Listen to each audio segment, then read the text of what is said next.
Good afternoon, everybody. I'm Candy. Right now, I am in Beijing Tongshan Town Hospital for Traditional Chinese Herbal Medicine. Now we are in the second floor. Here is the prayer room. That will be the area for all those Muslim patients. When they come here, they will pray.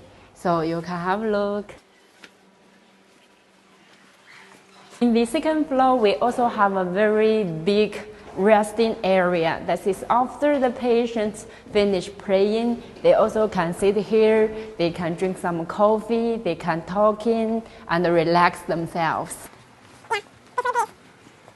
Behind me, there is a Muslim canteen. So for all those Muslim patients, they can enjoy their food during the hospitalization in China. نسبة الكرياتين عندي تقريبا 450 الآن 300.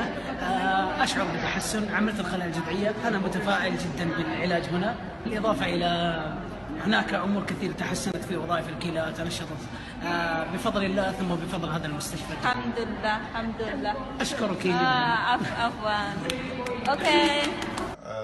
أنا محمد عباس تعالج الآن في المستشفى، مستشفى جيد جدا وتشعر بأنك في البيت، يعني ما كأنك في مستشفى. المستشفى ممتاز. أنا الآن صار لي في المستشفى حوالي أسبوعين. الأسبوع الأول أخذت فحص في تحسن كبير، واليوم أخذت فحص ثاني وإن شاء الله تكون النتيجة جيدة. المستشفى مطمئن والعلاج فيه جيد.